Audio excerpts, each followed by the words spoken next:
Olá, você que acompanha o Show Sedentarismo.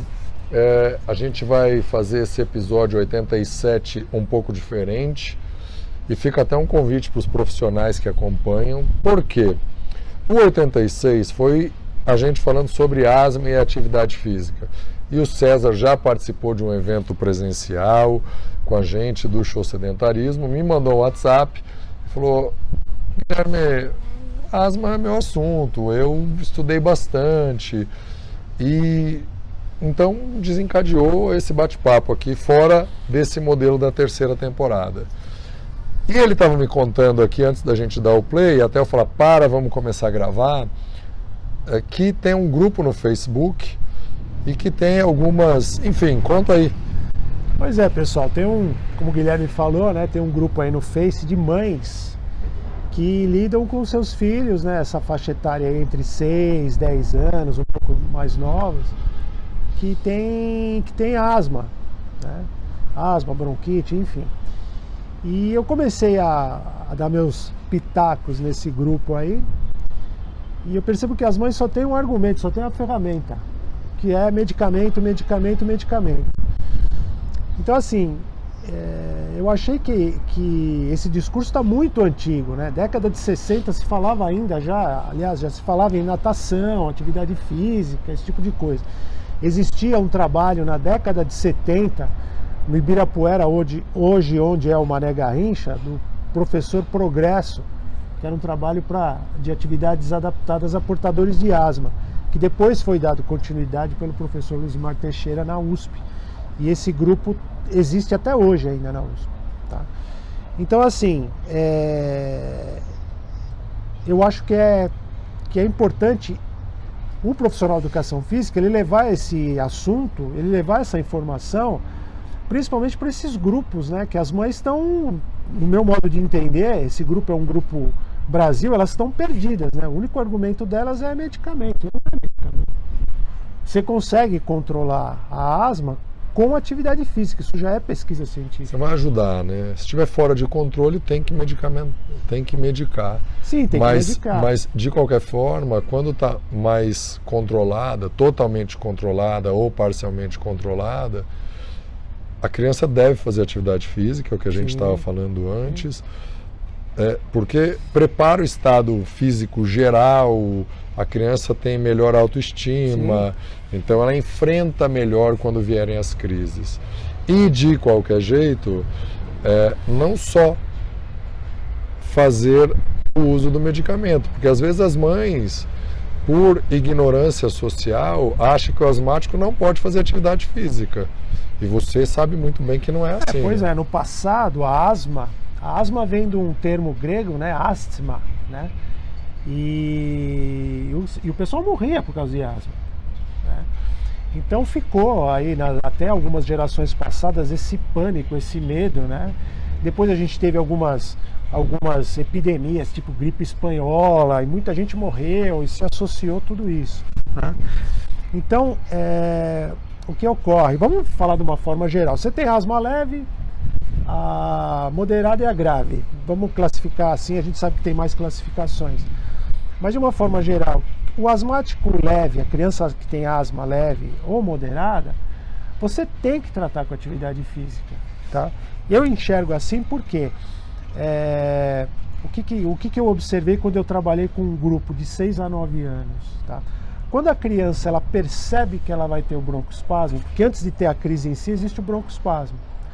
Então, quando a criança percebe que ela vai ter o broncoespasmo, ela mesma já começa a fazer alguns exercícios adaptados, uma respiração diafragmática, ela começa a fazer, e você diminui muito esse broncoespasmo, essa cadeia do broncoespasmo, né? Essa musculatura lisa que envolve o bronquíolo e trava, né? Fecha a luz dele e fica aquele chiado no peito, né? Então a criança ela começa a aprender a fazer essa respiração, e quando ela começa a se autocontrolar, diminui essa ansiedade, e a intensidade dessa crise com certeza é infinitamente menor. Porque o que acontece? Você pega esse grupo que a gente está analisando, 6 a 9 anos. A criança tem um broncoespasmo, ela começa a passar mal, ela entra em crise, a mãe entra em pânico e é remédio, ela passa o pânico para a criança, fica aquela troca de, né? aquela simbiose, vamos falar assim. Então, quando a mãe entende, e ela também pode ajudar a aplicar alguns exercícios que você faz em casa, quando acontece broncoespasmo, tá? Ela ajuda a criança também, de repente, se ela estiver na escola, ela pode ir para um cantinho, começar a fazer, óbvio que a professora tem que estar envolvida nisso. Mas o que é importante? Existe um aparelhinho que é muito barato e muito fácil de você adquirir, que é um Peak Flow, que é um medidor de fluxo respiratório. De pico de fluxo respiratório, isso aí. Eu tenho um na minha casa. Quando você vai fazendo esse controle com a criança, e isso acaba virando uma rotina, você sabe quando ela já está na tendência de ter um broncoespasmo. O Peak Flow é uma coisa muito legal, porque eu falei muito da minha pneumo aqui. Quem quiser e estiver em São Paulo ou vier, eu vivo sem nada de problema e devo muito ao acompanhamento que ela me dá. Ela me ganhou como paciente um dia que a gente foi gravar um vídeo sobre um Peak Flow e ela perguntou por que eu estava cansado. Pediu para eu medir e o meu pico deu 360, 370. E ela perguntou se eu estava bem. Eu estava bem. Estava com sensação de que eu tinha dormido mal. Posso te dar um remedinho? Pode. Doutorado em pneumologia. Passa 10 minutos, ela fala, mede de novo. Deu 710. Ou seja, eu estava com redução do calibre do meu brônquio. Eu estava com uma crise de asma ali, mas devido ao meu bom condicionamento físico, a minha condição geral controlada, eu não percebi. Eu achei que era outra coisa. E quando medi o pico, identificou que eu estava com uma redução. É muito legal aprender a fazer isso, sim, porque quando você controla onde tem que entrar o medicamento, sim, né? Às vezes se é pouquinho, só uma coisa mais tranquila, mas se for apertando, você mede através desse aparelho, que ele é mecânico, não precisa de tomada, sim, né? Muito simples. É barato. É barato. Né? Barato depende do poder aquisitivo, mas é barato. E ele não precisa de manutenção, de calibragem, enfim. Desculpa te interromper. Não, mas é importante você colocar também as suas experiências, né? Então, assim, o importante, que eu gosto muito de frisar, não só pelo fato de ser educador físico... E também asmático, que você me contou. E também asmático, né? Se bem que eu até esqueci, já nem se manifesta mais. Então, assim, é importante a gente lembrar que a atividade física, ela vai preservar esse indivíduo ao longo da vida dele. Então, se ele tem essa profilaxia, né, vamos chamar desse jeito, de fazer atividade física, muito provavelmente essa asma não vai voltar. Ou vai prepará-lo para suportar com mais capacidade física, sim, quando passar pelas crises. Sim, exatamente, porque pode acontecer, como já deve ter acontecido com você, algum evento de você ter um broncoespasmo, até que você contou agora, você nem percebeu. Mas pode acontecer de você ter um broncoespasmo por alguma razão, mas só que a recuperação disso, em função do seu condicionamento, ela é muito rápida. E talvez você nem precise tomar uma inalação no pronto-socorro, alguma coisa assim, né? Enfim. Mas a ideia é essa, é que a gente prepare também o profissional de educação física para ele saber lidar com isso. Porque é fato, 10% da população mundial tem asma. É uma doença multigenética, né? Então, em algum momento o profissional de educação física, principalmente o profissional de educação física que trabalha na área escolar, ele vai lidar com isso. Então ele tem que ter as ferramentas para saber orientar. Você falou uma coisa que a gente não abordou no episódio passado, que era na área escolar. A gente falou bem por cima, mas quando o professor perceber que tem um aluno no meio ali que está aparentemente cansado, ele não vai ter um Peak Flow. Peak Flow é de uso individual, né? Não dá para todo mundo passar a boca ali. Existem uns com os bocais, sim, descartáveis, mas sim, nenhuma escola que eu conheça tem. Sim. Então, ou a criança vai ter, ou o adolescente, ou não. Que tipo de cuidado você sugere para esse cara? Olha, a minha experiência, eu entraria em primeiro contato com os pais, esclareceria, né? Buscaria o que acontece com essa criança, se ela tem já foi feita uma anamnese, se ela tem um diagnóstico preciso de um médico da área, né? Para você conseguir avaliar melhor em que condição que está essa asma. Aí sim orientar os pais, olha, existe um equipamento que é muito simples, que é o PeakFlow, e começar a fazer um trabalho que basicamente é de assim, uma intensidade baixa e uma duração um pouco mais longa, né, com essa criança. Né? Tá, mas aí você falou depois da aula. Durante a aula, eu percebi ali que tem o Joãozinho, como a piadinha conta. E ele é sempre animado, hoje ele está mais desanimado. Que conduta, na tua opinião, o professor deve ter com um garoto que está aparentemente só cansado? Vamos dizer então que esse professor já sabe que o garoto tem... Não sabe. Ele não sabe que ele tem asma. Sabe. Tem que ter a abordagem, né? No primeiro momento, essa abordagem, ele vai perceber que essa criança ela tá sem rendimento, ela está fora do grupo, alguma coisa está acontecendo. E eu acho que é importante você, como profissional de educação física, área escolar, você perceber que alguma coisa está errada com a criança. Você está lidando com um ser que, a princípio, quer interagir, quer brincar. Então, se alguma coisa está errada, você precisa ir lá identificar isso aí, né? Não tratar como manha, né? Porque pode ser um asmático. Teoricamente, em cada 10 crianças, uma é asmática. Então, em toda a sala de aula tem 1, 2 ou 3. Tem. E a maioria não sabe. Você vai perceber, é muito fácil perceber quando você está numa atividade coletiva, uma intensidade um pouquinho maior, você vai perceber pela respiração da criança. Boa, né? Então vamos aí. Você vai perceber que é aqui, ó. Aqui, ele vai respirar, vai afundar. Ele tem mais dificuldade de respirar do que os outros. Ele vai ter dificuldade. Seja... Ele vai parar. Mais do que os outros. Ele não vai conseguir correr. Você vai perceber que ele está forçando a respiração, que ele está cansado. Né? Você me fez lembrar outra história que vale ilustrar isso. A mesma pneumo que cuida de mim, quando colocou os filhos para nadar no Pinheiros, um clube aqui em São Paulo, ela assistindo o treino dos atletas principais, observou que tinha um dos atletas que começava junto com todo mundo, mas perdia rendimento no meio da série em diante.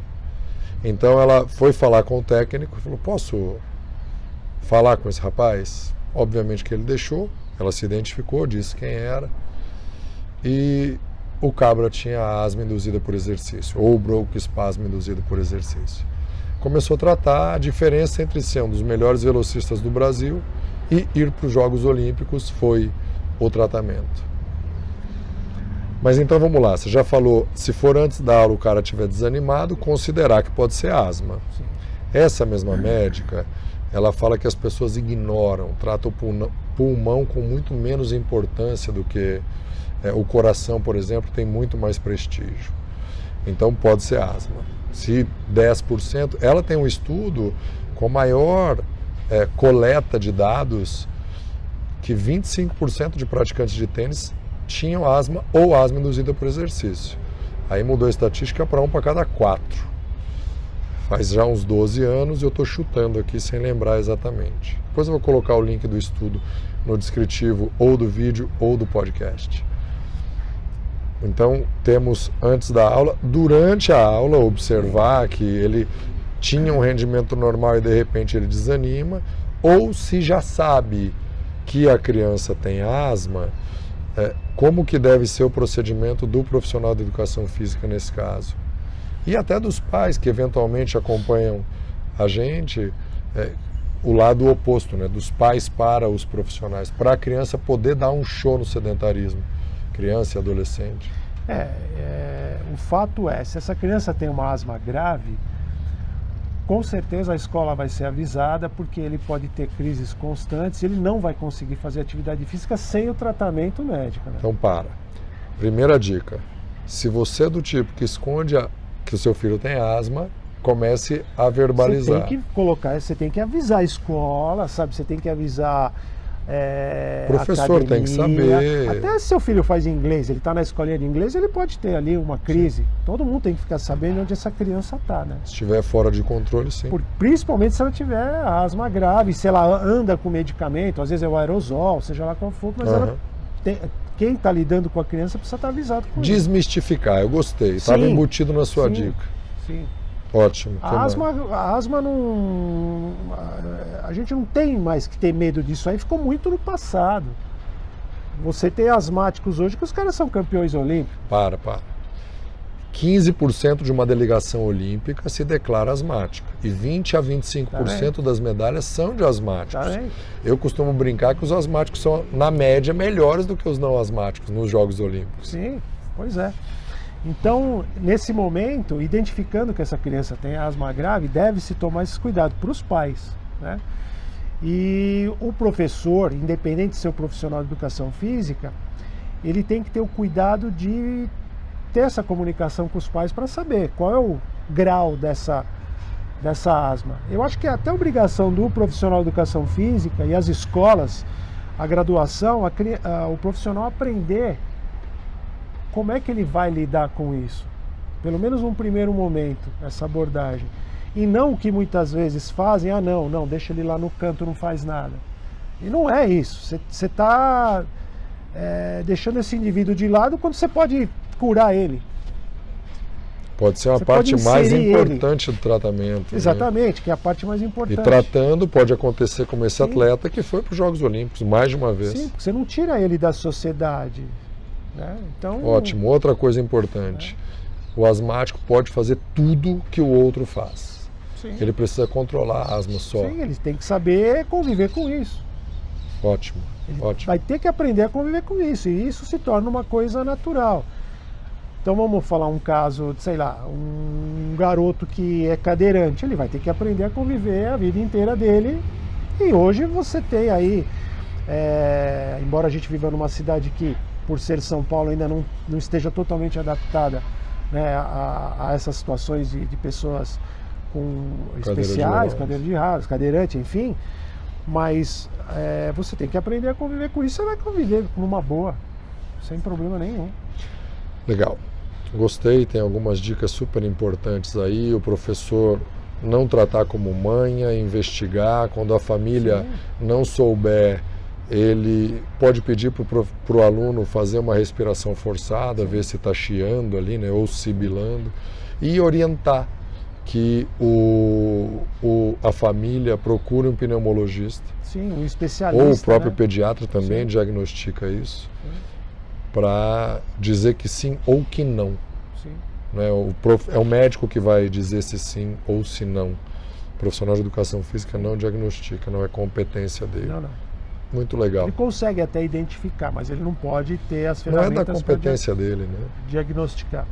Agora, quando a gente cai para esse Brasilzão afora aí, e principalmente quando você tem um primeiro atendimento, né, ambulatorial, aquele médico, muitas vezes, ele vai querer resolver o problema ali e vai dar medicamento. Então, a ferramenta que ele tem é medicamento.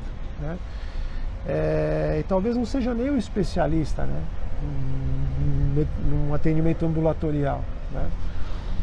Eu vejo isso até porque eu converso um pouco com o meu sogro. Ele, além dele ser pneumologista, ele trabalha no HC, então ele fala um pouco do que acontece por lá. Então, assim, eu acho que tem que ter um consenso entre o profissional de educação física e a comunidade médica para, como você mesmo disse, verbalizar isso, colocar essa informação para os pais, desmistificar e tirar um pouco desse medo. O asmático convive e faz tudo normal. Eu faço a minha parte, né? Eu faço um medicamento de uso contínuo, faço uso de um medicamento de uso contínuo e eu faço questão de usar em lugares públicos. No prédio que eu moro, quando eu vou descer, brincar com a minha filha, eu faço questão para as pessoas perguntarem e desmistificar. Guilherme, quando eu fiz o tratamento medicamentoso, eu já tinha passado. Eu acho legal colocar isso aí também, claro, porque vai ter acesso para um monte de gente. Eu já tinha passado por cada situação quando eu era criança. Minha mãe me levou em tribo de índio. E os caras fazendo um negócio lá totalmente estranho. Quando eu vi aquilo, o índio chegou, deu uma cuspida, eu saí correndo. Meu. E minha mãe queria que eu tomasse aquilo ali, entendeu? Tomei um monte de remédio, fiz tratamento de homeopatia. A homeopatia é legal, não estou falando mal, não é isso não. Mas no momento que eu fiz o tratamento correto e a minha asma era leve, eu fiz esse tratamento, depois eu eu estava na adolescência, eu comecei a ter uma regularidade maior na atividade física. Desde então, eu nunca mais usei medicamento. Eu não uso medicamento. Tem muitos casos que suspendem totalmente. Um dia que nem hoje aqui, que a gente teve essa queda de temperatura aqui em São Paulo, na minha infância era fatal para mim. Era crise de asma. Vale para quem estiver só ouvindo, São Paulo capital, a gente está gravando aqui no bairro de Pinheiros. De ontem para hoje baixou 12 graus e vai baixar 15 no total. É uma mudança radical, estava perto de 26, 27 e vai bater 11 a estimativa máxima aqui. Vai descer não pode bastante. ser mais do que os 15 graus. Então, eu acho que o maior recado que a gente tem que deixar como profissional da área de saúde, como você também é que haja o diálogo, né? Entre o profissional de educação física escolar, com os pais, com o médico. Os pais têm que estar alerta para saber que não existe só um tratamento medicamentoso e que a asma é uma coisa incurável. Não, a asma, como a gente falou, tecnicamente é uma doença multigenética, ela vai deixar de se manifestar e o indivíduo vive bem. Mesmo aquele que está em tratamento, ele vai viver bem. Muito bem. Como você mesmo falou, você está usando um medicamento e você completamente bem. Você pode praticar sua atividade física. Por orientação da médica continuar, e ela tem minha confiança total, eu sigo o que ela fala ali. Ela é a chefe da minha tribo, eu costumo dizer. Na minha hierarquia médica, ela é o topo. E é muito interessante também, quando a gente aborda esse grupo de crianças, né, o jovem, quando ele descobre que ele consegue não ter mais essa insegurança de que, será que eu vou ficar doente ou não, né? É uma criança que ela vai conseguir ter mais segurança na própria vida dela. Os pais vão ficar mais tranquilos, essa segurança dos pais para a criança, isso muda toda uma relação, né? Muito bem, então a parada procura um médico e uma boa orientação para fazer o seu sedentarismo para o seu filho, em qualquer idade, ser uma parte super importante na superação dessa doença que... desmistificar, né? Porque não é... Isso aí é uma coisa simples. Nós temos que tratar isso como uma coisa simples. Hoje em dia é totalmente... Em grandes centros, em lugares onde tem acesso... um detalhe que a gente não disse no episódio passado é que a maior parte dos tratamentos disponíveis é coberto gratuitamente pelo Sistema Único de Saúde no Brasil. Isso é muito importante. A maioria dos tratamentos são 100% cobertos. Precisa ter o diagnóstico. Para quem tem e não sabe, é de graça, totalmente de graça. A maioria deles é perfeitamente possível controlar sem gastar um único real. O Sistema Único de Saúde tem especialistas, o próprio clínico geral tem condições de fazer. Se tiver acesso ao pneumo, é melhor o pneumo. E quando a gente fala em atividade adaptada ao portador de asma, você tem hoje isso na literatura, você tem como buscar isso aí nas plataformas de busca, alguns lugares que trabalham com isso também, alguns profissionais que já trabalham com isso também. Então não tem que ter medo, pai, mãe, não tenha medo não, entendeu? Numa cidade como São Paulo, que é muito grande, Rio de Janeiro, que é grande, difícil de se deslocar, Belo Horizonte e outras pelo Brasil, eu costumo dizer o seguinte, se puder, ótimo, se não, trata bem a asma e deixa a vida normal. Para você que está fora aqui de São Paulo, toda a universidade, principalmente federal, que tem a sua escola de educação física, eles têm um tratamento e uma cadeira para grupos especiais. Então, a asma está inserida nisso. Então, se tiver, sei lá, numa outra capital ou numa cidade grande que tem uma universidade federal e tem educação física, com certeza você vai ter estudos ali, você vai ter uma abordagem, um tratamento, um grupo que está trabalhando com atividade física. Até um programa de atividade, muitas vezes gratuito, né? E que muitas vezes é gratuito. Muito bom, boas dicas. Show sedentarismo, então. Show sedentarismo. E segue a vida.